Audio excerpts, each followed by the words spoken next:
आप इमरान खान को हीरो समझती थी, इमरान खान को मसाया समझती थी। इमरान खान तो ग्रैंड धोखा था। मुझे आप ये बताइए कि 2018 में आप सच बोल रही थी या 2026 में सच बोल रही थी? पीटीआई को आपने छोड़ा था या पीटीआई ने आपको छोड़ दिया था, ये पहले ये तय कर लें।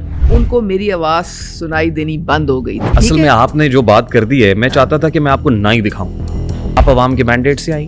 बिल्कुल, हम लोग अवाम के मैंडेट से आए। आप तो मखसूस नशिस्त पे नहीं आए। लेकिन देखे ना, ये जमहूरियत की यही तो खूबसूरती है, यही तो हुस्न है कि मौका देख के बदल जाओ। आपने ये कहा कि मुल्क चंद खानदानों के गिर्द घूम रहा है।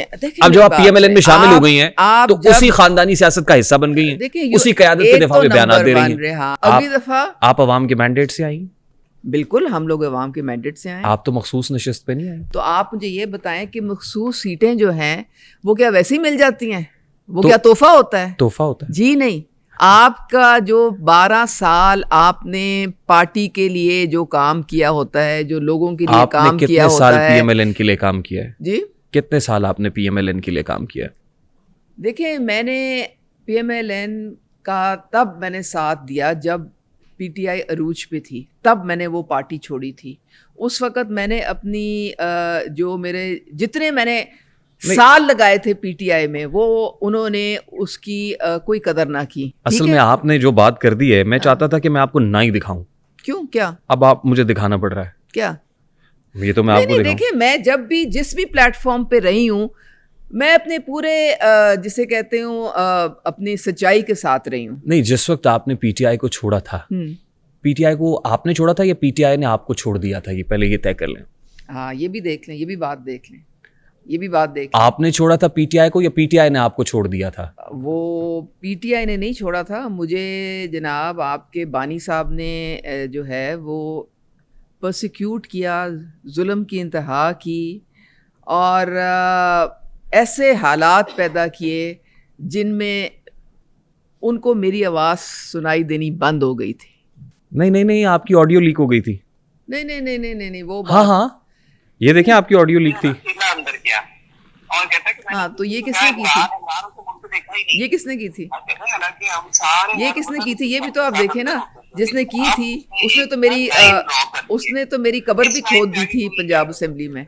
आपकी ऑडियो लीक हुई और उसके बाद आपको पार्टी से बेदखल किया गया। ऑडियो तो लीक हुई थी। अच्छा, उसके बाद वो ऑडियो जो थी वो सारी आपने सुनी थी?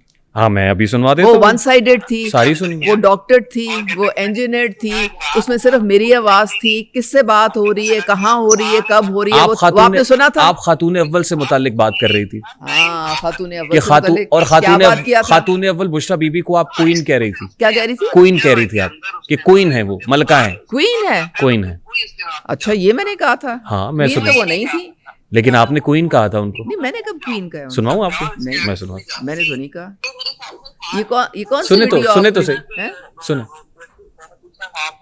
मैं आपको यही तो बता रही हूँ कि मुझे आप ये बताएं सुने तो कि आजकल के जमाने में आपने क्वीन कहा था उनको। आजकल के जमाने में ये जो आप सुना रहे हैं, ये सारा काट पीट के ऊपर नीचे करके मेरी आवाज को डब करके आगे करके पीछे करके, आजकल के जमाने में ये सारा पॉसिबल है भाई। नहीं, ये आजकल तो नहीं हुआ। ये तो 2020 में हुआ। मैंने जो उनके मुतालिक कहा था, देखे, मैं रेहान 12 साल मैं उनकी मीडिया सेल की स्पोक्स पर्सन थी।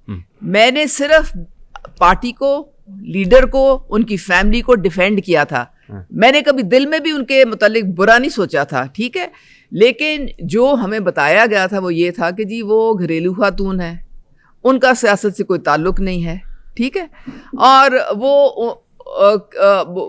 उनका कोई, अब हम तो एक नजरियाती कारकुन थे, हम तो अपने काम से काम रखते थे ना, हमें उनसे क्या, मेरी आज तक उनसे मुलाकात भी नहीं हुई। अपने काम से काम नहीं रखा। मेरी उनसे आज तक मुलाकात भी नहीं हुई। आप तो खातून अव्वल के अगेंस्ट प्रोपेगेंडा कर रही थी और उस प्रोपेगेंडा की पादाश में पीटीआई ने बेदखल किया। प्रोपेगेंडा उसके बाद कौन सा प्रोपेगेंडा?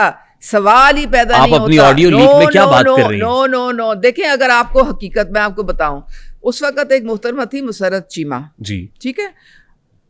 उसने जब देखा कि ये परफॉर्मेंस में बहुत आगे निकल गई है और इसका नाम कैबिनेट के लिए रेकमेंड हुआ है, तो उसने फिर ये साजिश मेरे जो खिलाफ की थी, सिर्फ मुझे हटाने की खातिर, बिकॉज वो खुद भी चाह रही थी कि उसका भी नाम आए और वो उसको भी इस तरह से। But you were staunch supporter of Imran Khan in PTI. Why do you think I was in the party? I gave my blood and sweat. Then for yes, 12 then years. what did you do for in 12 years? 2022? हाँ? 2022 में आपने क्या किया? तो फिर आप यही तो सोचे आपने ना, पार्टी लाइन की खिलाफ वर्जी की। सोचे ना, आप वो यही वोट तो जो सोचे चौधरी ना, परवेज इलाही साहब को देना चाहिए था, वो आपने हमजा शहबाज शरीफ साहब को दे दिया, और ईसीपी ने आपको डिनोटिफाई कर दिया। मेरी बात What was that? That was, I think, a double game played by Pervez Elahi.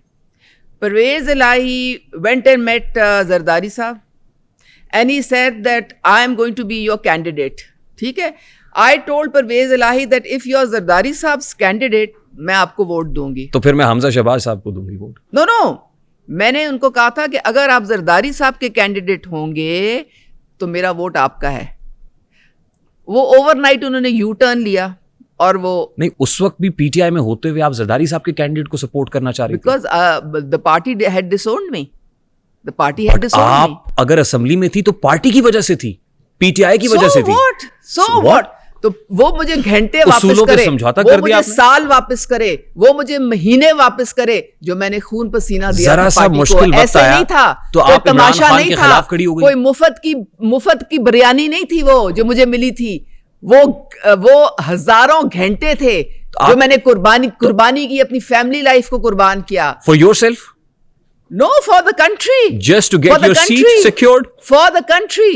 You need a platform. But you were doing it for PTI and Imran Khan. You need a platform from where you अगर आप मुल्क के लिए कर रही थी तो आप उसूलों पे समझौता क्यों कर गई? क्या चीज? प्रिंसिपल स्टैंड से क्यों हट गई आप? कौन सा प्रिंसिपल स्टैंड? उसूलों से समझौता क्यों किया आपने? Principle stand? आप नया पाकिस्तान बनाने निकले थे। हाँ, तो नया आप इमरान खान को हीरो समझती थी, इमरान खान को मसाया समझती थी। इमरान खान तो ग्रैंड धोखा था। What? वो तो ग्रैंड धोखा था। तो फिर आपने इमरान खान की पार्टी से धोखा करना शुरू कर दिया। देखो ना, उसने हमसे धोखा किया। अच्छा, आज तय करें, उसने हमसे धोखा किया। हो सकता है आज आप जो कह रही हैं वो भी धोखा हो। वो इमरान खान तो था ही नहीं जिसको हमने फॉलो किया था, या जिसको हमने बिलीव किया था। मैं ये कैसे मान जाऊं कि जो आज आप कह रही हैं, कुर्बानियां दी थी पाकिस्तान के लिए, मैं बदल गया था। मैं ये कैसे मान जाऊं कि जो आप कह रही हैं वो धोखा नहीं है, जो आप आज कह रही हैं वो झूठ नहीं है, ये मैं कैसे मान जाऊं? अगर मैं गलत हूं और मेरी इंटेंशन, मुझे आप ये बताइए कि 2018 में आप सच बोल रही थी या 2026 में सच बोल रही हैं? I will be out. अगर मेरी इंटेंशन गलत है और मैं पाकिस्तान की मोहब्बत की वजह से यहाँ पे नहीं हूँ, तो आई विल बी आउट। मैं वहाँ खड़ी होंगी जहाँ पे इज्जत होगी, मैं वहाँ खड़ी होंगी जहाँ मुझे प्लेटफॉर्म मिलेगा पाकिस्तान की खिदमत करने के लिए, नॉट फॉर माई सेल्फ। क्या खिदमत कर रही हैं आप? मैं आपके यू टर्न्स गिनवाता हूँ। मरियम नवाज पर आपका मौक़िफ़, जब आप पीटीआई में थी तो आप ये समझती थी कि मरियम नवाज करप्शन की अलामत है, विरासती सियासत और रियासती ताकत के नाजायज इस्तेमाल की मिसाल भी कहा आपने मरियम नवाज साहिबा को। आज जब आप पीएमएलएन में शामिल हो गई तो मरियम नवाज को खातून लीडरशिप की अलामत समझती हैं, विजनरी कहती हैं, मेहनती और अवाम दोस्त करार देती हैं। मैं उस वक्त का मौक़िफ़ सही मानूं, सच मानूं, या आज का मौक़िफ़ दुरुस्त है? देखिए, उस वक्त का जो मौक़िफ़ था वो हमारे दिमागों में जहर घोला गया था, खान ने जहर घोला था, उसने जहन साजी हमारी की थी। उसने कहा था कि ये मरियम नवाज की ये पिक्चर है जो आपने अभी पेंट की है। We believed him but when I got to know Maryam Nawaz personally, जब मेरी उनसे ज़ाती तौर पे जब मुलाकात हुई। कितनी मुलाकातें आपकी मरियम नवाज साहिबा से? मैं तकरीबन 1 साल मैंने उनके साथ काम किया। That's it? Ji, And that's it? 1 साल में देखें, जब उनको मैंने जब फोकस देखा, उनकी जब मैंने विजन देखी, उनकी जब मैंने लीडरशिप क्वालिटीज, डायनेस्टी पॉलिटिक्स के ऊपर आपका उसूली मौक़िफ़ था। डायनेस्टी पॉलिटिक्स के ऊपर आपका उसूली मौक़िफ़ था जब आप पीटीआई में थी। आप कहती थी नवाज शरीफ खानदान सियासी माफिया है। आपने ये कहा कि मुल्क चंद खानदानों के गिर्द घूम रहा है। अब जब आप पीएमएलएन में शामिल हो गई हैं तो उसी खानदानी सियासत का हिस्सा बन गई हैं, उसी क़यादत के दिफा में बयान दे रही हैं। रेहान, देखो, ये आप, this is none of your business. It is my business. It is my business. Why? ये मैं आपसे क्यों नहीं पूछूंगा? मैं तो आपको जवाब दे रही हूँ ना। आप पब्लिक फिगर हैं, आपको मैं जवाब, पब्लिक रिप्रेजेंटेटिव है। देखो, जब हम सवाल करते हैं किसी से भी तो वो सीख पाओ जाता है। जब आपका इत्मीनान उठ जाता है ना किसी बंदे से, या किसी अब जो आपका लीडर था, तो फिर आप यू हैव नो रीजन। और जब वो आपको इज्जत देना बंद कर दे, आपको बिल्कुल आपकी वो जो नजरियाती सोच है उसको धचका लगे। आपकी नजरियाती सोच क्या है? यही तो मैंने आपसे कहा कि आपने प्रिंसिपल पोजीशन के ऊपर समझौता किया। आपने कहा कैसे किया? यानी आप खानदानी सियासत, मरूसी सियासत के खिलाफ थी। आज उस वक्त जब आप ऑपोजिशन में थी, आज आप खानदानी सियासत और मरूसी सियासत के अंदर घुसी हुई हैं। मैं ये बिलीव करती हूँ, अगर मरियम नवाज साहिबा इस ओहदे पे आई हैं तो उनका एक जुमला मैं आपको याद कराती हूँ कि मैं आग के दरिया से गुजर के यहाँ तक वो कौन सा आग का दरिया? उनके लिए आसान नहीं था यहाँ पे। अच्छा, वो उनको किसी ने सिल्वर प्लेटर पे रख के नहीं दिया, उन्होंने बड़ी मेहनत की है। एक पार्टी जो बिल्कुल डाउन थी उसको दोबारा खड़ा किया उन्होंने। वो मुझे जरा आग का दरिया खींच के बताएं यहाँ पे वो क्या था? आग का दरिया ये है कि जब नवाज शरीफ साहब एग्जाइल में थे और मरियम नवाज साहिबा आई, उन्होंने पूरी पार्टी को रीस्ट्रक्चर किया और रीस्ट्रक्चर याद रहे कि आप आग का दरिया बता रही हैं। उसके बाद फिर जब मियां मोहम्मद नवाज शरीफ आए और आपने देखा कि किस तरीके से उनका यहाँ पे इस्तकबाल हुआ और वो पूरी पार्टी कैसे बायोमेट्रिक कराए गए, बायोमेट्रिक कराने के लिए कैसे लोग खुद एयरपोर्ट पे पहुंच गए।